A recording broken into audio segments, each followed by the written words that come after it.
Welcome to Everything Co-op, bringing you information on how cooperatives can help improve your quality of life. This show is being sponsored by the National Co-op Bank, NCB. The NCB is dedicated to strengthening communities nationwide for the delivery of banking and financial services for the nation's cooperatives, their members, and other socially responsible organizations. For more information on the power of community ownership, visit ncb.coop. That's ncb.coop. Now stay tuned for your host, Vernon Oakes.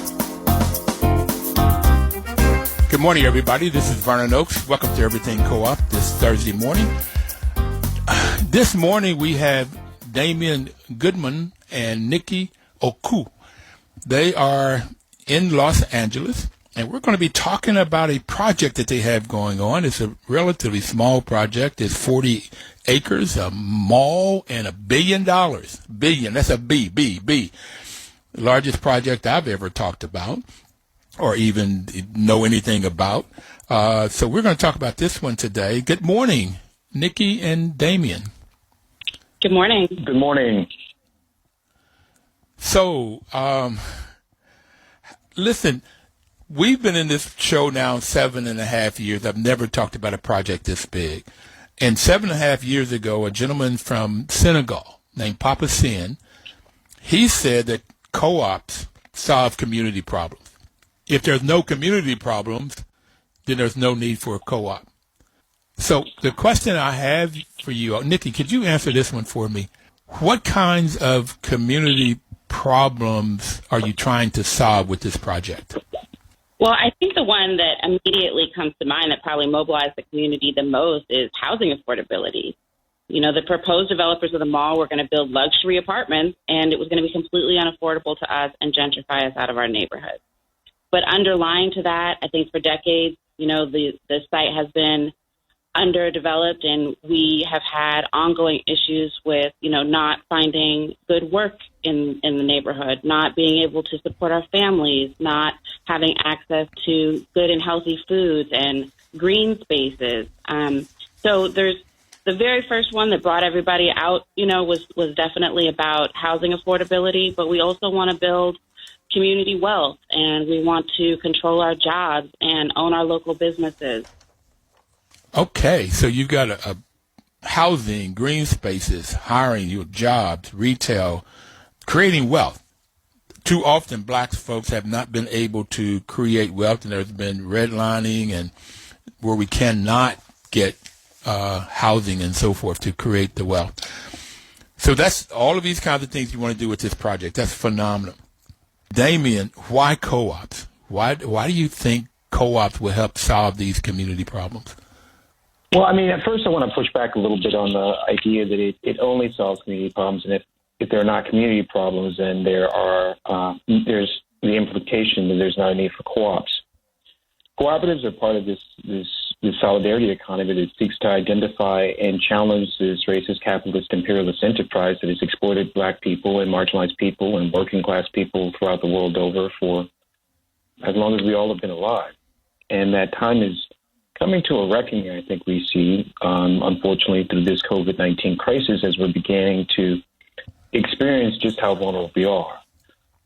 Now, let's be clear, there are lots of capitalists that are part of the team. There is a substantial amount of financing, as you mentioned, that will be necessary. Those will have to be capitalist dollars, but I think the verdict is clear, and it's seen quite jarringly through climate catastrophe. Capitalism is so great, it's going to end humanity. So cooperatives give us an opportunity to imagine a world where we're less individualistic, where we're thinking in a collective mindset, which is, I think, the ultimate objective, and especially what's necessary at times like now, especially necessary in communities like ours. We're in the Crenshaw district, which is the center of Black Los Angeles. It's an economically diverse district, ironically. It's got the most affluent black community in the United States. The median household incomes for a family of four are around $90,000, but it's also got abject poverty. That's a consequence of historic redlining, where mixed income black communities, unlike any other race, have lived in close proximity with one another.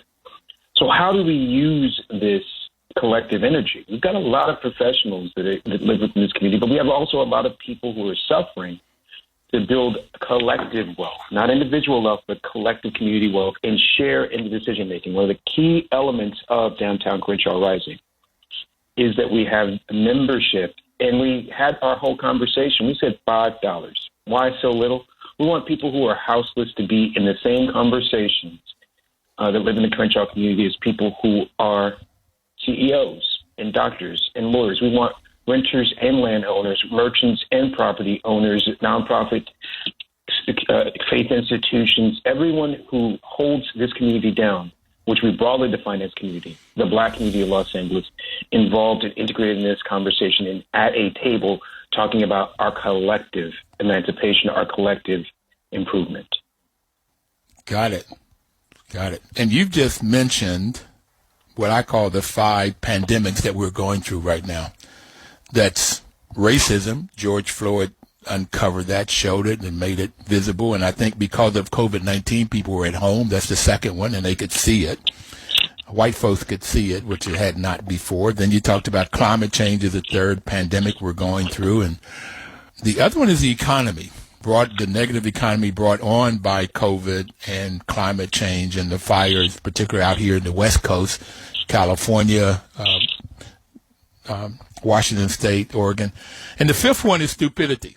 And I think that stupidity is the one that keeps us from solving the other 4.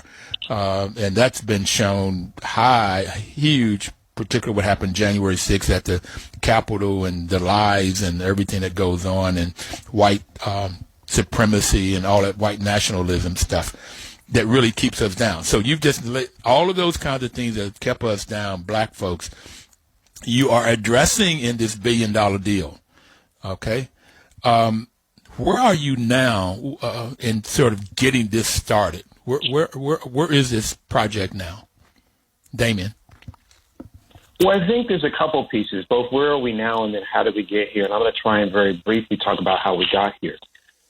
This is not, in so many respects, a new creation where a lot of talented and committed people just simply came together. We were operating in coalition in so many different spaces well before now, even going back to the uprising of 1992, where community-based organizations started envisioning. This is a time when people did not want to invest in what are now rapidly gentrifying urban communities, where a strategy for community ownership as a means for community revitalization was being advanced.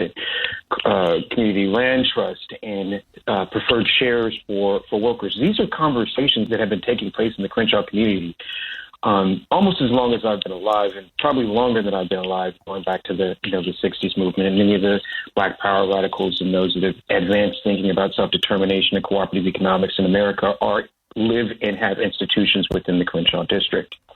Right.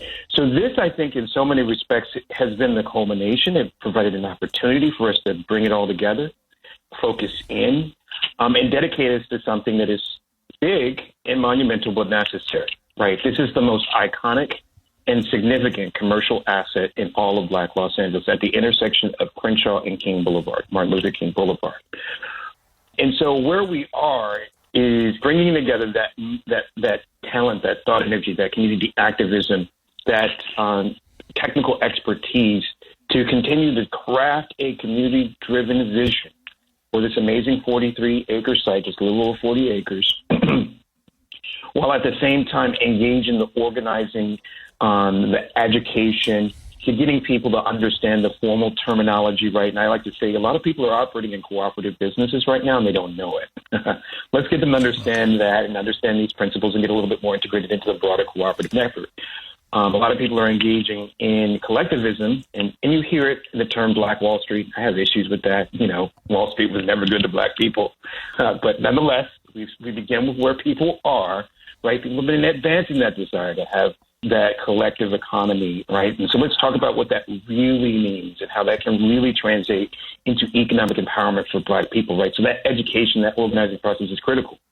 And then on just the technical end, right, we have engaged some of the largest and most acclaimed real estate, architecture, legal firms in the world to help us as we craft this community vision in putting forth a bid to acquire the mall. I remember Nikki and we put in that bid that day. We had to press send. I'm like, Nick, we just put in a $100 million bid for a mall. This was not on the 2020 plan, but I love it. Did you write the check, Damien? Did you write the check, $100 million for it? Well, I had to hold off on it because I was going to come to you, Vernon, to get half of that. I was coming to you. I'm going to go to Nikki. Okay, come on. But so we had submitted a bid. The bid was not taken seriously, despite the fact it was backed by the second largest capital raise firm on the planet. Had multiple billionaires saying, "I want to invest in this project. It's the hottest thing we got going." They gave it to another team. That team fell out. Their bid was canceled, and so we're now trying to figure out what the next steps are, because as they fell out, as their contract was canceled, they filed a suit, and so we don't know when it's going to be back on the market. But we got to be ready when it gets back on the market to acquire. So can I add something here? I'm sorry, Vernon. I feel like you have another question. Go ahead, Nikki. But Damien so casually said, and that bid fell out. Like, the bid fell out because of community action. You know, when the sale was first announced, something like 300 and almost 400 people showed up on that first Zoom call and have showed up consistently to our town hall Zooms, every couple of weeks since then, and executed on this really incredible strategic plan to stop predatory developers from taking this asset out of our hands. And that has meant that 2 or 3 New York developers who came forward on this have walked because we have organized. We had 12,000 people signing our petitions that were going to both buyers and sellers. We had 1,200 people, 1,700 people sign up to become members of Downtown Crenshaw. We have 200 to 300 people that show up at our regular town hall meetings. We've got a core group of 60 plus community members and organizers that are creating actions at the mall, in front of the offices of these developers, who are, doing mutual aid in our community, canvassing, knocking on doors, human billboards outside of the mall. There has been just an incredible surge of grassroots organizing in order to say again and again and again that we will not let this real cornerstone of our community fall into the hands of these predatory developers. And it's been incredible to watch, and it's been incredible to be a part of. And I know and believe that we will continue this work no matter how many times it takes. Okay. What does it take if I want to become a member of Downtown Crenshaw? What would I need to do? Well, right now, if you're in the city of LA, and we're still talking about exactly what that means, especially in the Crenshaw district, you can become a full voting member, and you go to downtowncrenshaw.com. And you can become a member. But we also want solidarity members. We want the amazing experience, stories, knowledge, expressions, and connections that come from this broader cooperative network. We know that this project, simply by its scale, is inspiring those throughout the country. It is changing the debate about how development should be in traditionally marginalized, underrepresented, undercapitalized, exploited communities like Crenshaw. And we want to be in coalition. We're looking forward to, being part of the Federation and so many others as we seek those solidarity members. So you just got to put 5 on it. If you want to get more, please come to downtowncrenshaw.com. Okay, everybody, we're going to take our first break. It's already come up. I told them this goes by really quickly when we are having fun, and I'm having fun talking to Damien and Nikki this morning. We're going to take our first break. And then we talked a lot about the project. We want to get more into what specifics they are doing to make this a reality. We'll be right back. Please don't touch that dial.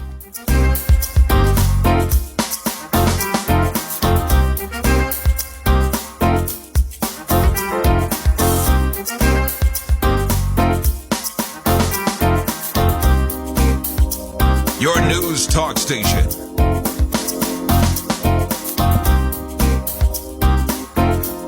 Welcome back, everybody. This is Vernon Oakes.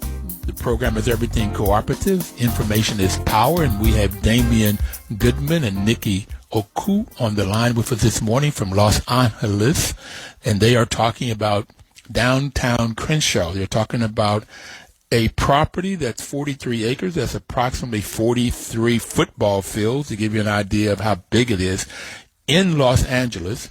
It cost $100,000. They told us the first segment to buy this property. $100 million. I'll get these zeros straight. And they figure it's going to take small difference there. Big, okay, 100,000. Small difference. 100,000 is my area, okay? 100 million to buy it. And this property was, Damien, was it built in this mall in 1940s? It's Art Deco, beautiful buildings. Yeah.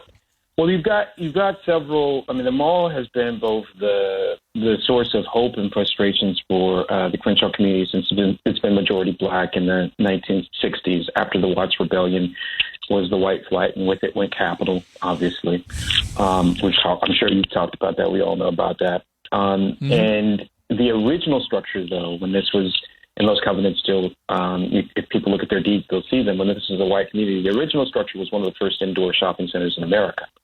And so there are two historic structures. There are collectively about 500,000 of the existing 870,000 square feet on the site. And then there have been multiple renovations since then. And so, but the two sites, these two amazing Art Deco structures, one was a May Company and the other was a Broadway. And they remain standing and very iconic, reaching into the sky, and they're surrounded by, unfortunately right now, a lot of asphalt and a huge concourse that has got some issues, is leaking, and all types of challenges. But it's a huge site. It's not mostly built up right now, and it's at the foot of what will be a transit station that will be opening this year. So you have a train station. Underground in D.C. is Metro. So you're going to have a Metro station that stops right there at this corner of Crenshaw and Martin Luther King Boulevard in front of this Art Deco. Art Deco is beautiful concrete buildings in the 40s and so forth. But they're still there, and there's probably a lot of deferred maintenance in those buildings, and that's why it's going to cost maybe another $900 million to renovate this space, depending on what you want to put on this 43 football fields. Okay, so I got a sense of the hugeness of this. Tell me, what are some of the kinds of businesses or entities you're wanting to put on these 43 acres? And some of these buildings are historic, so you can't tear them down. You don't want to. They're so beautiful. But what are some of the kinds of things you have in mind of putting there? Nikki, go ahead. Yeah, we had a couple of community visioning sessions, and it's something that we were getting into right around the time that we also got very activated around sort of the actions that needed to be done to stop the sale of the mall. But within those visioning exercises, I will say that, the neighborhood, so in South Central is huge. It's everything south of the 10 freeway, or Mason-Dixon line out here, right? And it's interesting that, though I grew up in that exact area, it's very unaffordable to me and my husband now. And so we've had to move further south and further east, still in South Central, but a little bit away. However, if I want to take my children to go to the movies, that is the only movie theater in South Central, is at that mall. It used to be a Magic Johnson movie theater. But if I want to, and there's really not very much green space in our neighborhood. So a lot of folks were saying, look, we want things like community gardens, open green space, performing space. The Crenshaw district was really well known as like a Harlem West, right? A center for jazz and culture. And so they want open spaces for sort of that music and convening. We definitely want more retail, but we want retail that is owned by us and operated by us and employs us and creates wealth in our communities, right? So we're talking about worker-owned businesses there, like restaurants and grocery stores. We always need more grocery stores. There's space probably here for two. In addition to that, we need more space to run other types of businesses, right? So lots of folks were saying, we work in the movie industry or the film industry, that we're driving all the way to Hollywood to do our work. And we need to have resources to do that sort of thing here, right? So sound stages, and there's space in this for potentially a back lot. We have talked about, of course, housing, right? That is one of the huge demands, right? Folks want to make sure that we have housing here that is affordable to us, that will maintain affordability over time for our community. Damien, did I leave anything out in all of that? Oh, there's that and a bag of chips. I mean, it's everything. The thing that I think is most important to kind of think of this, Vernon, is that at 43 acres, it's a lot of space to do a lot of projects. When it was the previously entitled project went to City Council, it was the largest project approved by the City of Los Angeles, the second largest metropolitan area in America, in quite some time. And so even, and we always do this, we want to create a pipeline of cooperative businesses that are ready to move in the mall at a certain time. But even if a business is not necessarily worker-owned or consumer-owned or worker and consumer-owned cooperative, we want to see these community wealth-building principles implemented. We want to see that these are good jobs. We want to see the grocery stores are actually serving to the greatest extent possible healthy organic foods. And there are several partners that we brought along the way.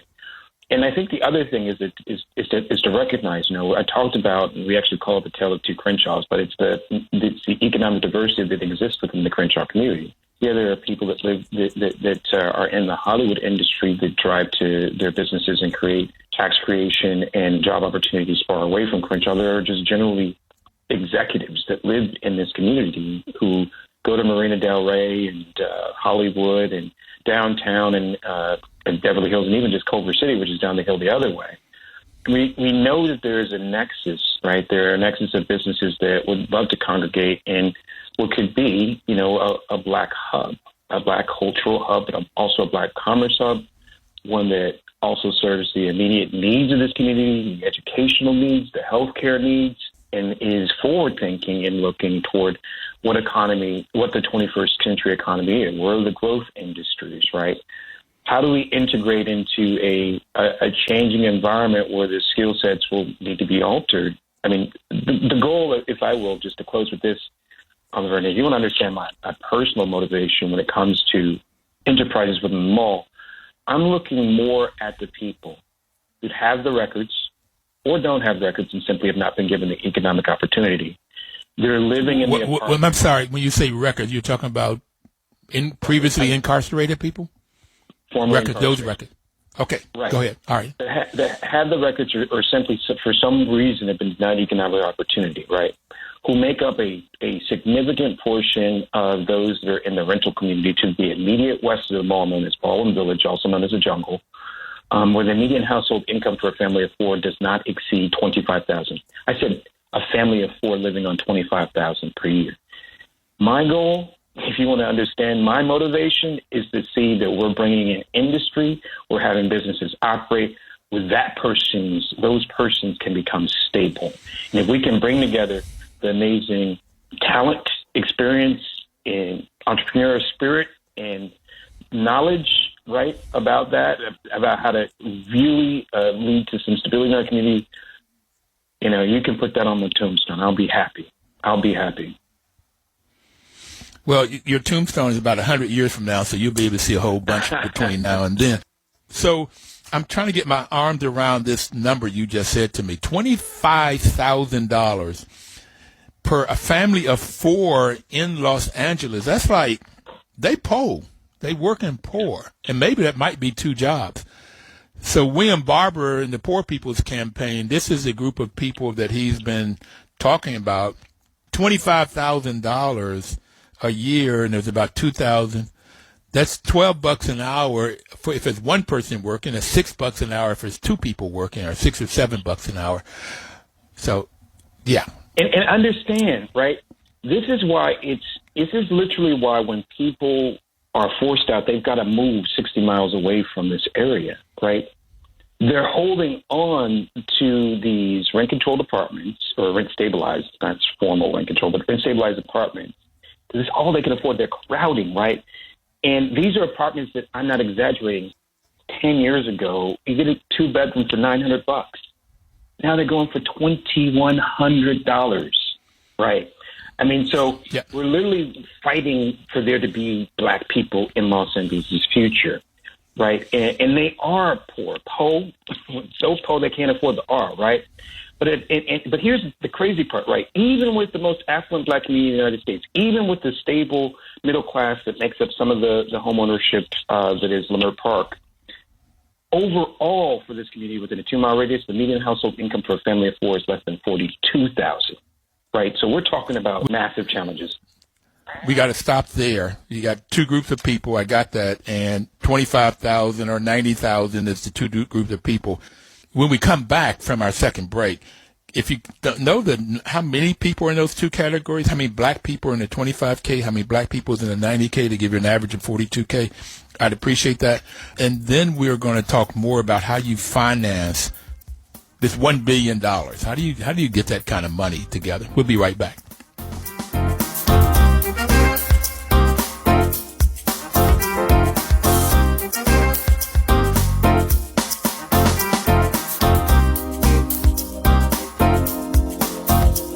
Your news talk station.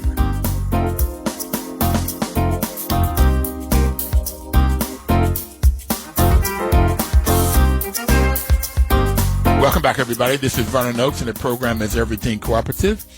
We are talking to Niki Okuk and Damien Goodmon about the Crenshaw, the 43 football field development in the middle of Los Angeles, and one of the largest developments in California, but I'd also say is one of the largest development in the United States.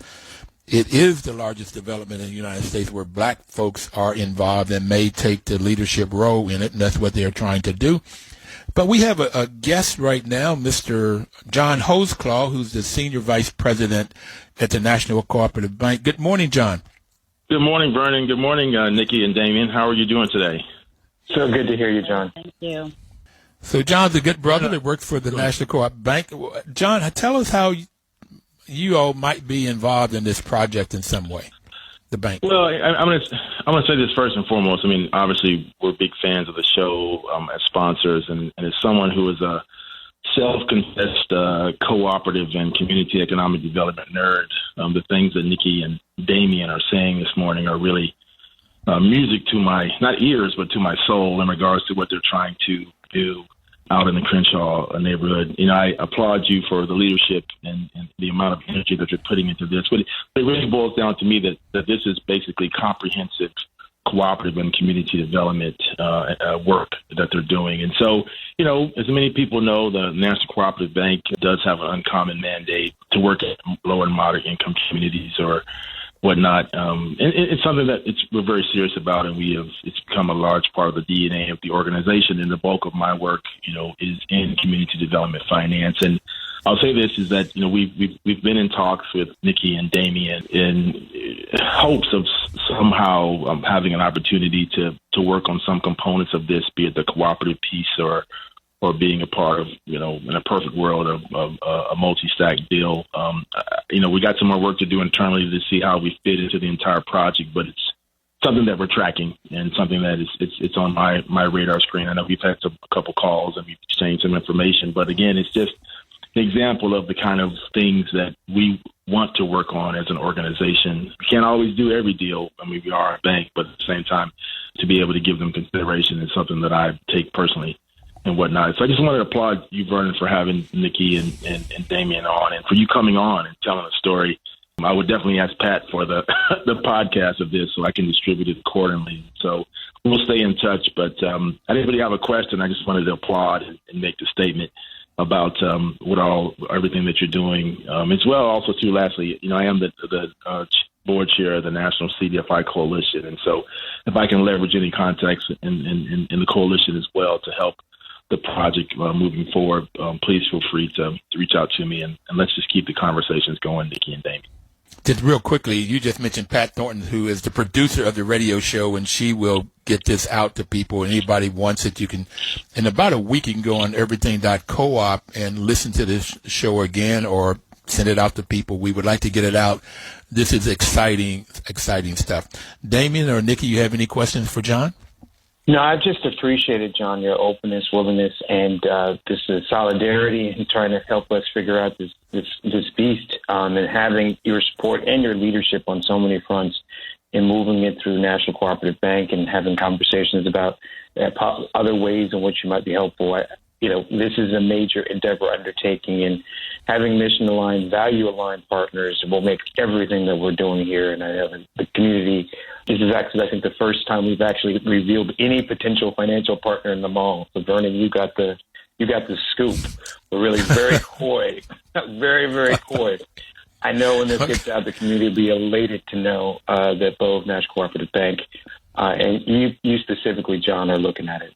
Well, and definitely Damien and Nikki, and again, I applaud you both for your leadership. I was so bummed yesterday that I missed 40 acres in a mall. My schedule would not allow me to attend that, so I hope that there's some there's a recording of that as well. But you work with the immortal Ed Whitfield, who is just a legend in the space and whatnot. So to see that panel of folks, which was a powerhouse, and I had a meeting and whatnot, so I missed it. So thank you, Vernon, for giving me this opportunity. Vernon always has a scoop on anything cooperative, trust me. But with that said, thank you for the opportunity, and Nikki and Damien, we'll be talking really soon.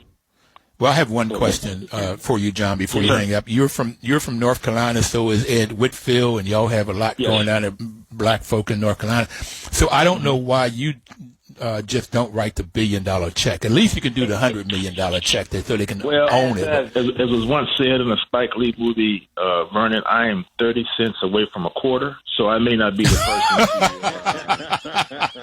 I may not be the person to write that check, and I don't know if I can go to my senior leadership and say the same. So I'll say, listen, and I'm going to say this, and this is John speaking here. We're in this moment right now, and we're seeing all of this more and more interest being given to community development financial institutions and minority deposit institutions. I had a conversation not too long ago, and somebody will get tired of hearing me say this story one day, but not too long ago with the second oldest black bank in the country, which basically said to me that they can no longer take deposits because they've received so many in the course of months. And it's not because the deposits aren't needed. It's because they have so much liquidity now that they have to get it on the street. Now, it's a good problem to have, but what you don't want to have is your regulator coming in, dinging you for having all that liquidity. And a lot of these minority deposit institutions don't have the technology platforms needed. You know, when you work for some of the larger banks, you come in and sit at your desk and there's already a call sheet. The credit's already been run. The prospects are already there for you. Well, smaller minority deposit institutions and smaller CDFIs don't have that technology platform. And so I'm hoping with the crush of, in a good way, of money that's coming out of the U.S. Congress right now is that it's going to aid all of these financial institutions, and that aid is going to translate into the Downtown Crenshaws of the world. And, I'm hoping that that's going to help. And again, this community is bigger than the Crenshaw Downtown Project. It's about the future of its residents. It's about the future of the direction of this community. And if you are going in there and talking about the shared economy and worker cooperatives and consumer cooperatives and whatnot, I mean, again, it's a cooperative and community development, comprehensive community development. And again, something that is needed not just in Crenshaw, but all across this country. So we got to ride this wave. We got to take advantage of these opportunities to reach and teach as many people as we can for the greater good of these communities. Reach and teach. Here's what I'm hearing you say, John, and what Nikki and Damien have said earlier, and then we're going to get back to this particular project. But they're looking in trouble now. I'm taking time away from Nikki and Damien now. Retail stores, housing, limited equity co-ops, food co-ops, perhaps studios that help with the Hollywood world, the sound studios or video studios. And all kinds of other retail kinds of stores, maybe even some manufacturing. At 43 acres, there's a lot you can do here. Huge, yeah. And so you, NCB, may not be able to do the $1 billion check, or you personally may not, and I know I can't. So NCB may be able to do a piece of it. That oldest black bank that has a lot of liquidity. I heard the same thing from the D.C. Credit Union. They have a lot of liquidity now, They have a lot more cash than they have projects to put it into. This is going to create a lot of projects, and maybe you can help them, Nikki and Damien, put some of these other institutions together with maybe when you say $1 billion, that's 9 0, the 1 and 9 zeros. Maybe somebody will only do 1,000 of that, 3 of the zeros and a 1. And so we can put put this patchwork together, this puzzle together, so they can come up with this $1 billion. And I know I got $5 to become a member, okay, of the Crenshaw. I got that. I'm gonna go online and do that today. But what it means, and I'm gonna say this, so I don't want to steal any time away from Niki and Damien, is that again the comprehensive nature of this is going to be, there can be city money, there can be county money, there can be philanthropic dollars, there can be financial institutions, there can be community development financial institutions.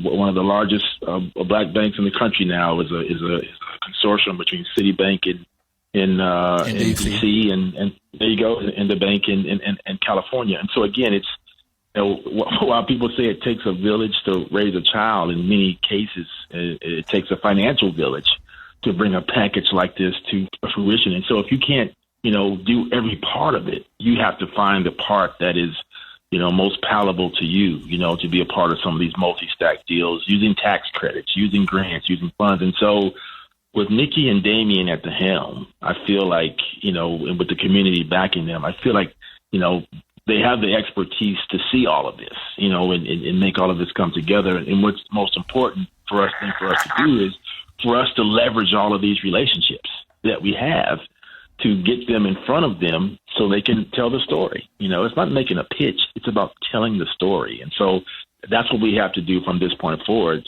to make this whole thing come to life and so that it can continue to move forward and prosper. So that's my two cents. My great-grandfather was a preacher, so I'll get off my stump here in a second. Preach, bro. John, thank you so much. We need a financial village to raise the 40 acres and the mall. We need a financial village, and NCB will be a part of it. I'm hopeful, and we'll see how it goes. And you can help Damien and Niki get in front of the rest of the village folk so we can put this $1 billion together. This is where capitalism and cooperativism come together. You need both. For all of the reasons. John, thanks for taking out the time. Thank you so much. Thank you. Stay well. Bye. Okay.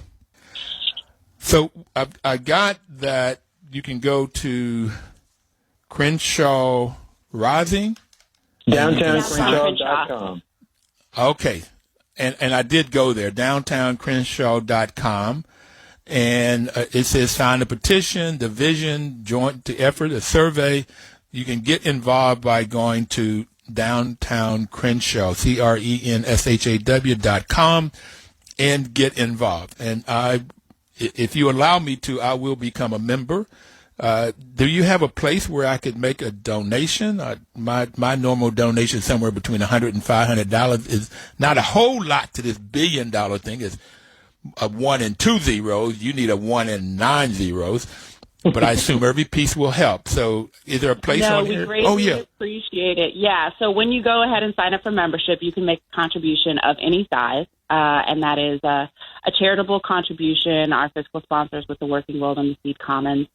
And we really encourage people to do monthly contributions as well. So if a small monthly contribution spread out over time works for you, we'd appreciate that as well.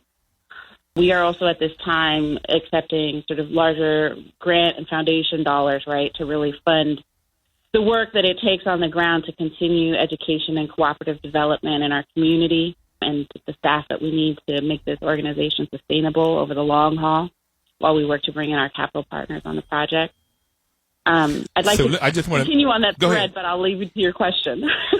No, so I just want to repeat. Go to downtowncrenshaw.com, and on the right-hand side, there's a donate button in green. Click on that donate button. You can donate $5, $25, $50, $5,000. You can do it monthly, one time, or monthly. And you can also, there's an other button. And so this young brother and young sister, at least to me, young folk are out there doing it. And even if you put $5 on, it will help them to know that we are supporting them throughout the U.S., not only in Crenshaw and Black LA, but throughout the U.S. Go to downtowncrenshaw.com and donate.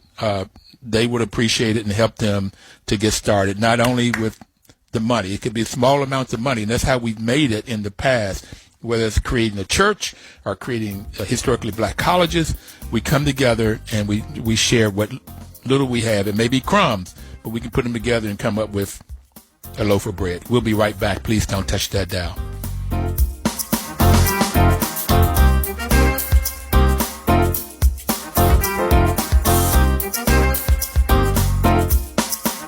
news talk station.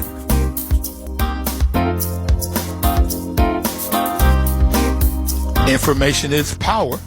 This is Vernon Oaks. Everything Co-op is the program. We have Damien Goodmon and Niki Okuk, two young brother and sister. They young to me. I'm at 73. They look like they're in their 30s. That's on the line with us talking about a huge project. Damien, what makes you think you can raise $1 billion? I mean, why? What gives you that kind of focus? Well, I mean, so there's a couple pieces, right? Because it's a question, how to be so audacious, right? One of the first things you learn, Vernon, when you actually start diving in is that most developers actually don't have any money. They use other people's money. They use financial partners, and some of which that John just talked about. Those are rarely used, but there's a big world out there of capital that is used, and typically the developer contribution at most is 3% in some of these deals. But I think in so many respects, right, and this is the difference and why I think we've inspired so many more, and people basically said it. There are those who have great ideas, good people. And then there are those who, take those ideas and put them into implementation, right? And we have had this concept, this idea, this value of self-determination exists within our community for a very long time. We have had these real estate professionals that have operated within our community for a very long time. We have had access to those that had financial acumen, that had access to capital, that had access to additional professionals that help, be able to say, okay, that's the community vision. How do we make it real? And what we've been able to do here is to bring them to the same table, right? One of the development partners we have says that we're combining community action with community development, right? And so the folk who are more inclined and involved to be that resistance that pushed out live work and pushed out CIM before, they are at the same table with those who have the conversations, done multi-billion-dollar financial transactions, right, collectively, right, and are willing to open their Rolodex to talk to and know the mission-aligned and value-aligned partners, so you're not just out there in the wind, to be in dialogue with us. And it's inspired so many. We've gotten support from those that are in the more responsible investing world, those who want to see that things go toward people, planet, not just profits, but profits, of course, but people and planet first. And they're at the table. And, Vernon, with this show and with John and so many others, this is an example of people who really just want to wrap their arms around this project because they've been able to see this community come together and us put together a dream team of development professionals to really make this real. Ed Whitfield was dropped. Clark Arrington was dropped. There's so many amazing folk that have been doing this longer than Nikki or I have been alive that have said, we're not about just creating a mall here. This is about creating a vision for what community development can look like in the future. It is transformative in nature. It is what's necessary for communities like ours. It is what's necessary really for the direction of the world. Wow. Listen, while you were talking in the break, I went online at downtowncrenshaw.com. I hit the donate button. I donated $100. It was real easy. You got that working well.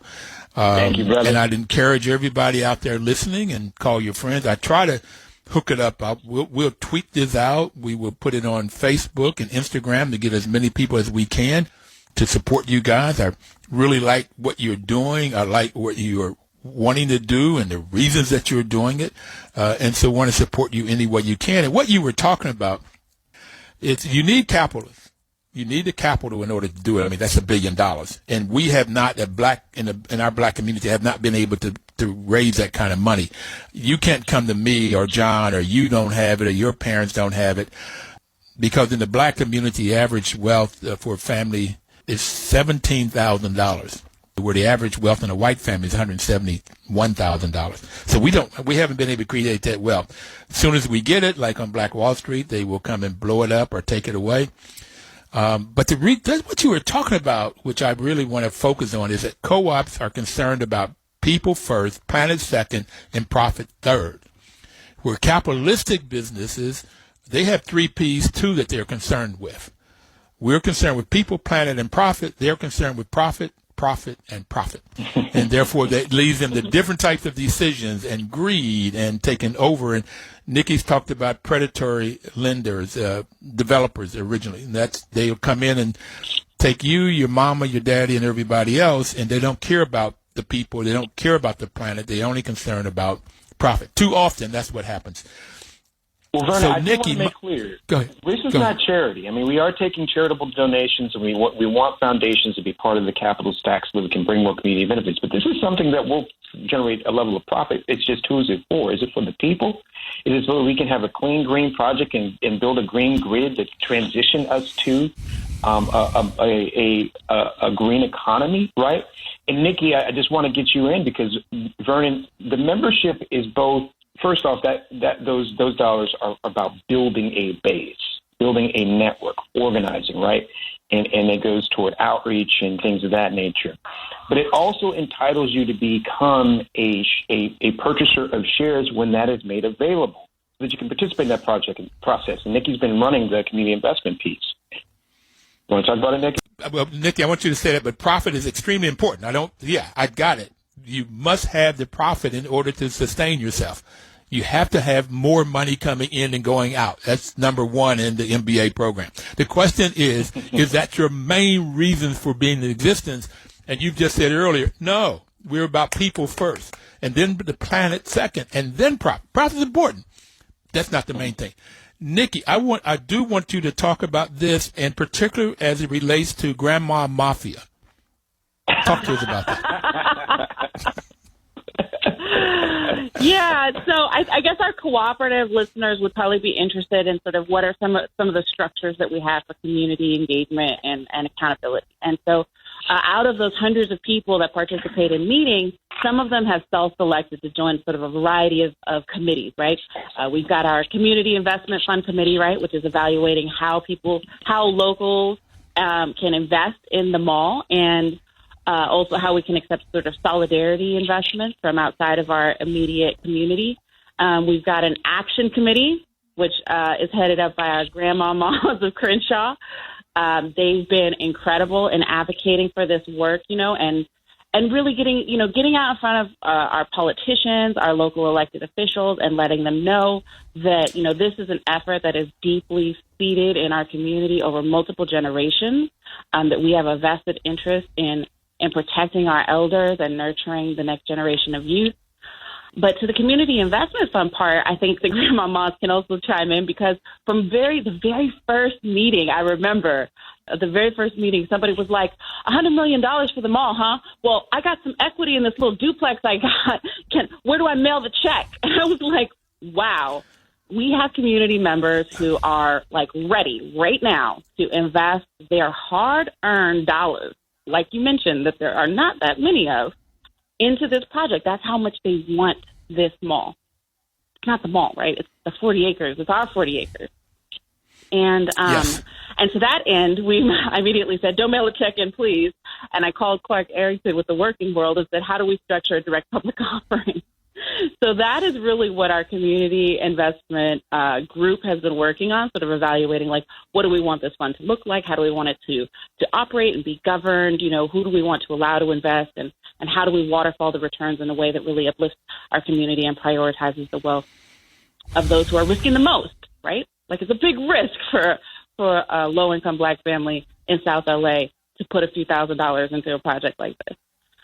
So with that being said, when we talk about financing you, and you asked Damien, like, what makes you think you can raise this much money? Yes, I know that it's possible. I know that it's out there. We've had great conversations with social impact investors and foundations who pointed out to me even that the money that is circulating very much in their foundations has been generated by extracting it from communities just like ours. So it's like restitution and returning it to our communities, really.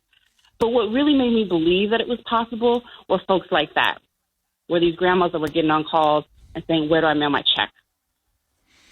They let me know that Where do I mail my check? Where do I mail my check? They're willing to put their hard-earned dollars on it because they wanted to make sure that there was a Crenshaw left for their grandchildren. So we only have a couple minutes left, and I just want to say this quickly. And I learned about co-ops and managing housing co-ops And I found that a successful co-op, what you need is a quality governance, good governance and good management in that order. But what you need before that is an engaged community and engaged members. And you have that engagement, and then it's how you get to governance. Now, we don't have time. We were out of time. I really wanted to get to governance and how you're going to structure this and all of those kinds of things. So we got to have you guys back on. I've really enjoyed it. Which one of you want to say what you want to leave people with? Go ahead, Madam Chair. I would only say that this is one of Damien's quotes too, is, if not here, then where? And if not now, then when? This is a project that is going to make these types of communities possible across the country. Thank you.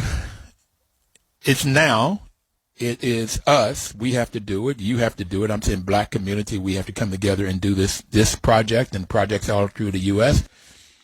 Just very quickly, Anita Bonds is the chair of, she's on the city council, and she had a limited equity housing co-op committee come together, and she said that limited equity co-ops is the answer to gentrification, long term, forever. Get affordable housing in, and a house is what's the stability. We talked about stability, the stability of a family, to stability of a community. Thank you, guys. We got to have you back on. Everybody out there, please live wonderfully this next week. We'll see you next week. Live cooperatively. Have a great week. Your news talk station.